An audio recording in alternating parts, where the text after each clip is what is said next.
आज हम लोग सोल्व करेंगे पेज नंबर 85 का प्रश्नावली 4.2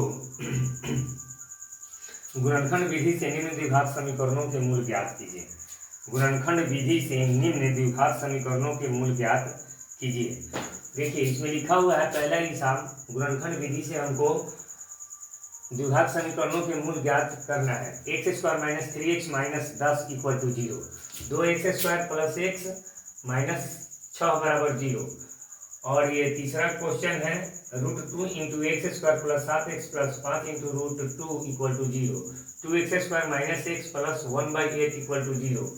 यहाँ पे जो है पांचवा नंबर हिसाब है 100x² - 20x + 1 = 0। अब इस हिसाब को हम एक एक हिसाब को सोल्व करेंगे। और पेज नंबर कितना है, ये 85 है। पेज नंबर 85 पेज नंबर 85 है। Page number 85 page number 85। चलो तो इस हिसाब को पहला क्वेश्चन जो है हम सोल्व करते हैं। x² - 3x - 10 = 0। तो सबसे पहले हम इस 10 का जो है प्राइम फैक्टर करेंगे, यानी कि अभाज्य गुणनखंड करेंगे 10 का गुणनखंड करेंगे 2 × 5 = 10। तो इसका नियम है कि इस दोनों को जोड़ने पर ये बीच वाला आना चाहिए और गुना करने पर अंत वाला आना चाहिए। तो देखिए यहाँ पर x² और ये जोड़ने पर तो -5x और +2x को जोड़ देंगे तो -3 हो जाएगा। और यहाँ पर -10 = 0।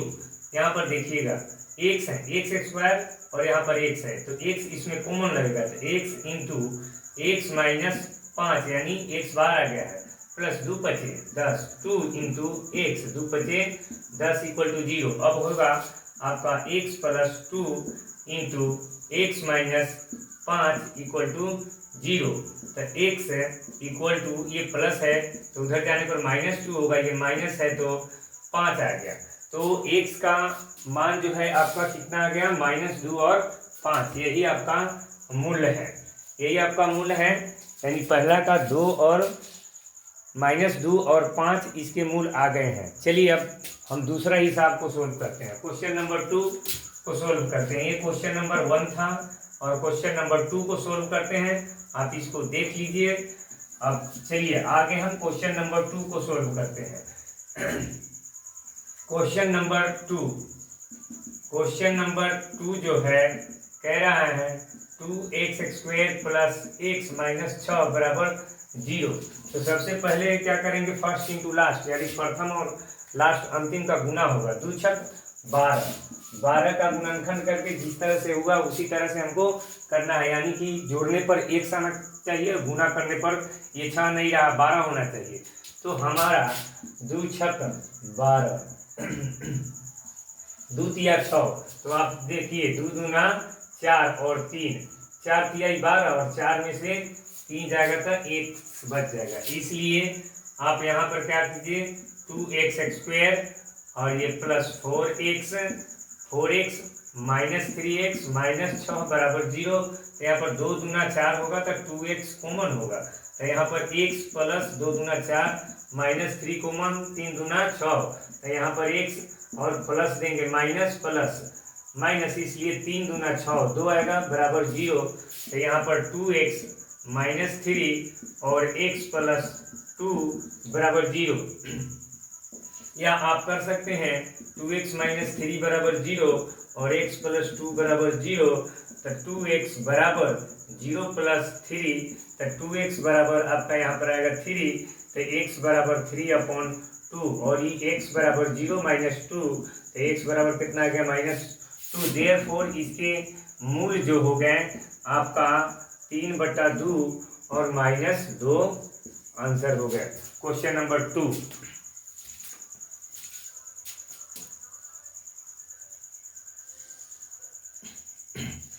अब हम क्वेश्चन नंबर 3 को सोल्व करेंगे। क्वेश्चन नंबर 3 2 का 3, क्वेश्चन नंबर 2 का 3 सोल्व करेंगे। क्वेश्चन नंबर 2 का 3 क्या है, 3 क्वेश्चन जो है वो है कि √2 × x² + 7x + 5 इंटू रूट 2 बराबर 0।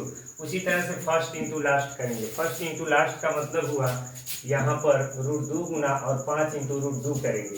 तो आप जानते हैं ये 5 का 5 आएगा, ये 2 दूना 4, 4 का वर्गमूल 2 और 2 पचे कितना आएगा 10, और 10 का गुणनखंड करेंगे तो 2 पचे 10, 2 पचे 10। अब हम हिसाब को 2 पचे 10 हो जाएगा, 5 2 7 हो गया, हमारा 2 5 लेना पड़ेगा। तो यहाँ पर root 2x² plus 2x plus 5x, तब 2 और 5 7 और 2 पचे 10 होगा। 5 इंटू रूट 2 इक्वल टू कितना होगा 0। अब यहाँ पर आपको पता है रूट 2 गुना रूट 2 इक्वल टू कितना होता है 2। रूट 2 गुना रूट 2 इक्वल टू कितना होता है 2। तो हम यहाँ पर रूट 2 इसमें आ जाएगा, रूट 2 इंटू एक्स बाहर, तो यहाँ पर x और ये रूट 2, क्योंकि 2 दूना 4 का 2 और 2x हो जाएगा, प्लस 5 इंटू एक्स प्लस 5 बाहर हो गया है, रूट 2 इक्वल टू 0। तो रूट 2 इंटू एक्स प्लस 5 और आपका x प्लस रूट 2 बराबर 0। तो पहले हम जिस तरह से किए हैं उस तरह से value of x equal two plus है तो उधर जाने पर माइनस, और ये गुना में है तो ये रूट 2 बटा में, और ये प्लस में है तो माइनस रूट 2, इसलिए मूल आपका आ गया -5 बटा रूट 2 और minus root 2 answer.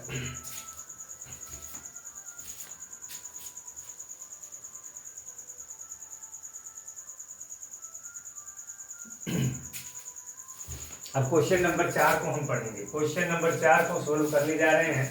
Question number 4 क्या है यहाँ पर ध्यान दीजिएगा। क्वेश्चन नंबर 4 है 2x² minus x plus 1/8 equal to 0। करना कुछ नहीं है, 8 गुना 16x², 8 का गुना 1 से 8x, 1 का 1 और 8 का गुना 0 से ये 0। तो अब क्या करेंगे, 16 इकाई 16, 16 का गुणनखंड करेंगे तो 4 चौका 16, 4 4 8 हो जाएगा और 4 चौका 16 भी हो जाएगा। तो यहाँ पर क्या करेंगे, 16x² minus 4x minus 4x minus 4x plus 1 equal to 0। तो ये 4 चौका 16, 4 इकाई 4, 4x कॉमन, अब 4x माइनस 4 इकाई 4 माइनस यहाँ पर 4 माइनस 1 बाहर होगा, 1 चौका 4 है, 1 इकाई 1 इक्वल टू 0। तो यहाँ पर 4x minus 1 into 4x minus 1 बराबर 0। तो आप जान चुके होंगे कि x का मान क्या आएगा। अब x इक्वल टू, ये माइनस है तो उधर जाने पर प्लस, बटा में 4, ये भी माइनस है तो वही आएगा 1/4, इसलिए मूल जो है आपका 1/4, अब 1/4 1/4 आंसर आ गया।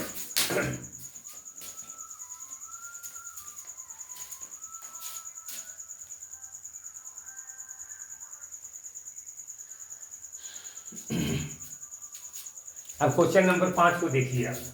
क्वेश्चन नंबर 5, 4 तक हम सोल्व कर दिए। क्वेश्चन नंबर 5 में है कि 100x² minus 100x² minus 20x plus 1 equal to 0। जैसे यह हिसाब बना है उसी तरह से यह हिसाब बनेगा। 100 इकाई 100, 100 का गुणनखंड करेंगे 10 दहाके 100। तो यहाँ पर 100x² minus 10x plus 1 equal to 0। तो 10 दहाके 100, 10 इकाई 10, 10x इंटू 10x और 10 1 जा 10 यानी 10 इकाई 10, 1 से 1 दहाके 10 और 1 इकाई 1 इक्वल टू 0। 10x माइनस 1 गुना 10x माइनस 1 इक्वल टू 0।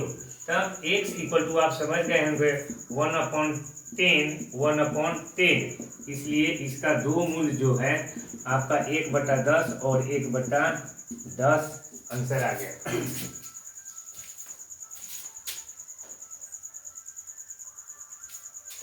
अब यहाँ पर आपका क्वेश्चन नंबर 3 है। ऐसी दो संख्याएं ज्ञात कीजिए जिनका योग 2700 और गुणनफल 182 हो। चलिए इसको हम सॉल्व करते हैं। SOLV solve. यहाँ पर माना कि पहली संख्या बराबर x, और जिनका योग जो है, योग कितना है, योग आपका 27 है। तो आप सभी जानते हैं दूसरी संख्या बराबर योग माइनस पहली संख्या होता है। तो योग जो है 27 माइनस 1 हो गया दूसरी संख्या, यानी दूसरी संख्या 27 माइनस 1। ये नॉर्मल चीज है, आपको पता होगा a plus b equal to योग होता है, ये योगफल, यानी पहली संख्या प्लस दूसरी संख्या बराबर योग होता है। तो a इक्वल टू होता है योग माइनस बी, योग माइनस बी, तब b बराबर होता है योग माइनस a, योग माइनस a होता है। अब यहाँ पर प्रश्न को पढ़ेंगे, ऐसी दो संख्याएं ज्ञात कीजिए जिनका योग 27 हो और गुणनफल 182 हो। तो इस दोनों को, पहली संख्या और दूसरी संख्या को गुणा करेंगे तो गुणनफल उसका 182 आएगा प्रश्नानुसार, यानी 1 इंटू पहली संख्या गुना दूसरी संख्या इक्वल टू गुणनफल यानी 182। तो x का गुना 27 से क्या होगा, 27x, और x का गुना 1 से minus x square equal to 182।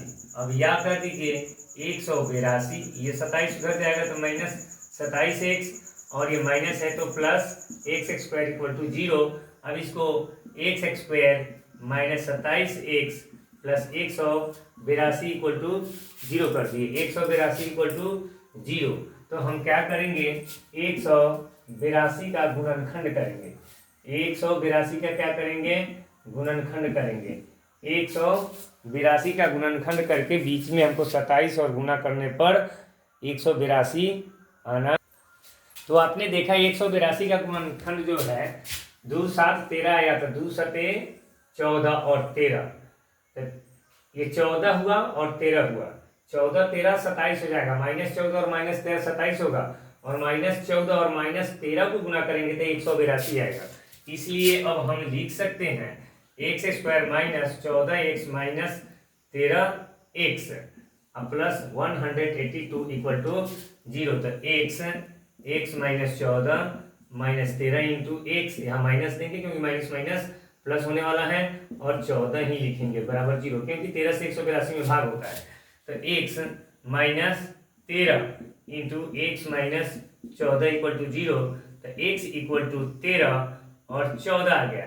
इसलिए पहली संख्या जो है, वह पहली संख्या जो है आपका 13 या 14 भी हो सकता है, और दूसरी संख्या जो है आपका, दूसरी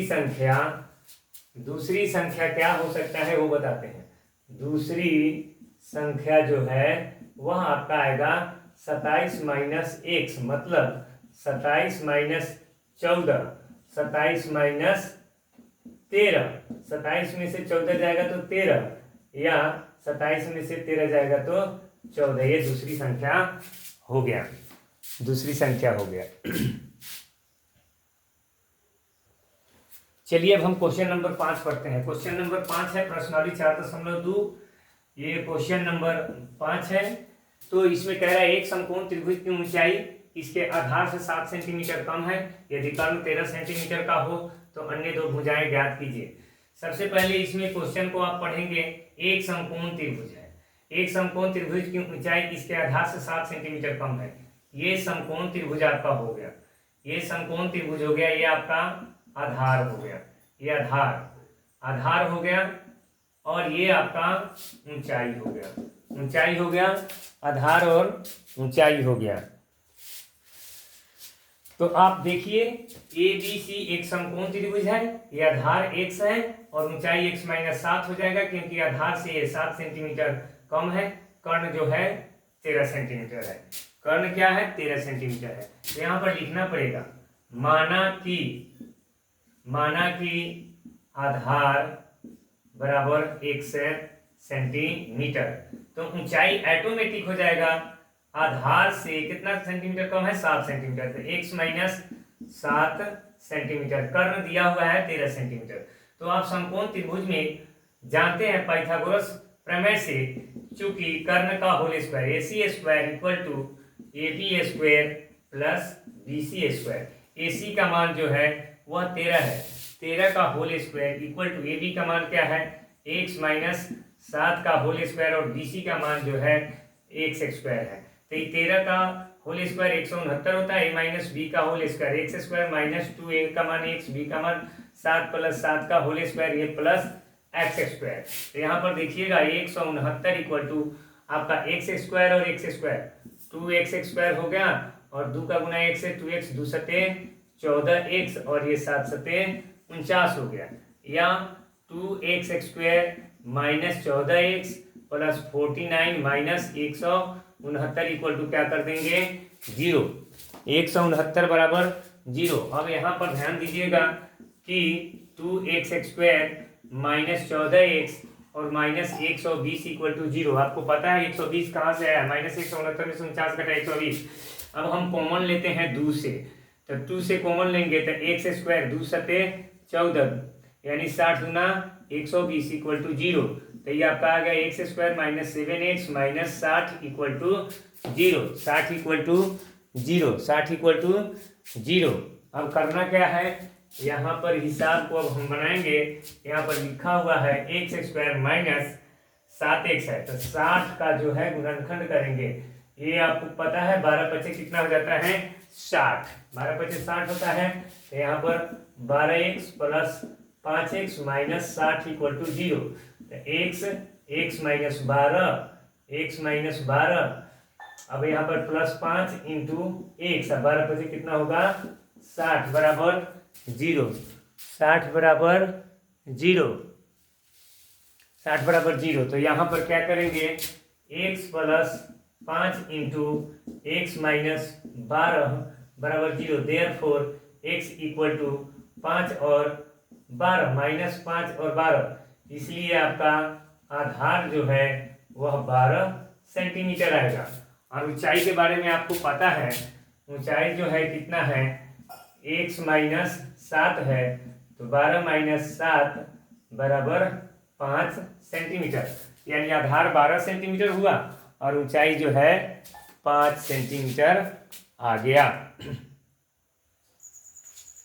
चलिए क्वेश्चन नंबर 6 को देखते हैं। क्वेश्चन नंबर 6 है, क्वेश्चन नंबर 6 है, एक कुटीर उद्योग एक दिन में कुछ बर्तनों का निर्माण करता है।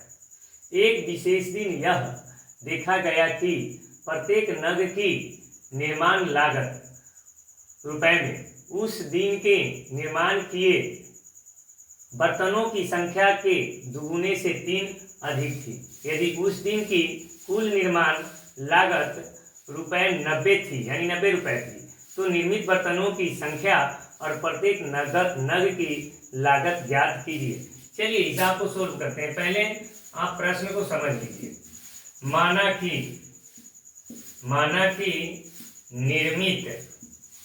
निर्मित बर्तनों की संख्या जो है आपका x, निर्मित बर्तनों की संख्या x, मान लो कोई बर्तन है जो 10 को बना, 15 बना, 20 बना, उस टाइप से ये बर्तनों की संख्या हो गया। और इसमें जो है प्रत्येक नग की लागत, यहाँ पर कह रहा है प्रत्येक नग की निर्माण लागत उस दिन के निर्माण किए बर्तनों की संख्या के दुगुने से 3 अधिक थी, यानी प्रत्येक नग की लागत, प्रत्येक नग की लागत इक्वल टू जो है जितना बर्तन निर्माण किया गया है उसका दुगुना। यदि मान लेते हैं 10 को बर्तन निर्माण किया था, 10 गुना क्या होगा 20, और उसमें 3 जोड़ देंगे तो 23 होगा।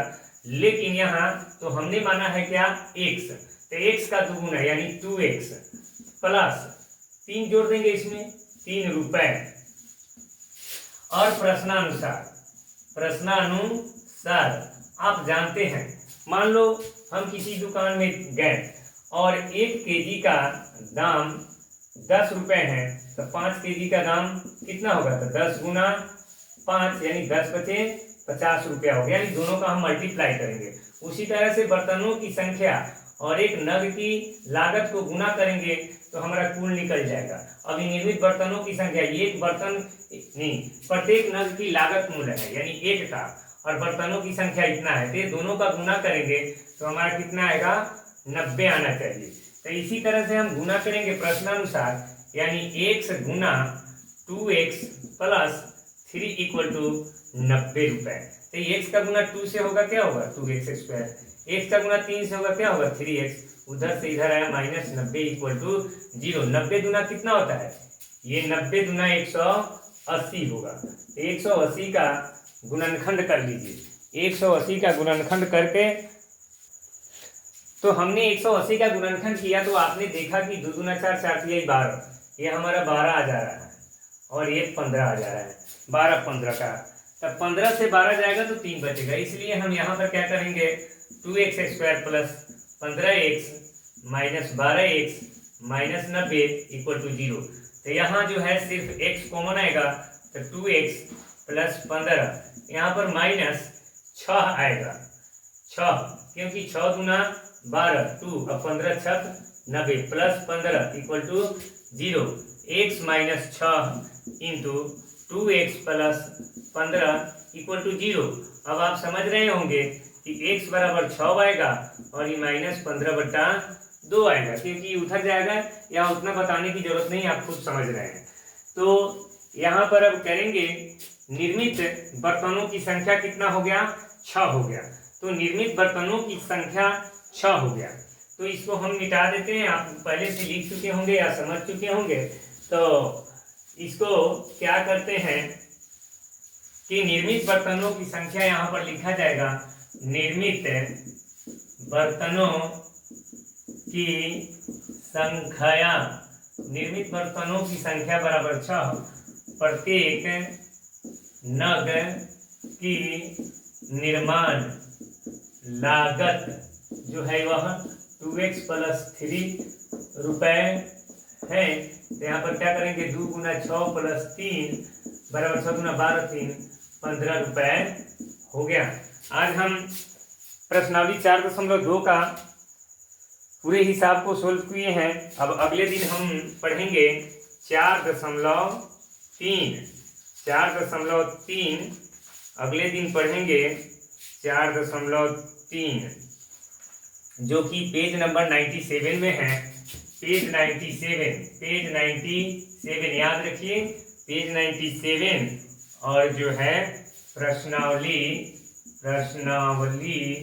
4.3 को हम नेक्स्ट डे सॉल्व करेंगे। तो चलिए आज इतना ही रहने देते हैं। शी ऑफ, अलविदा, फिर मिलते हैं कल।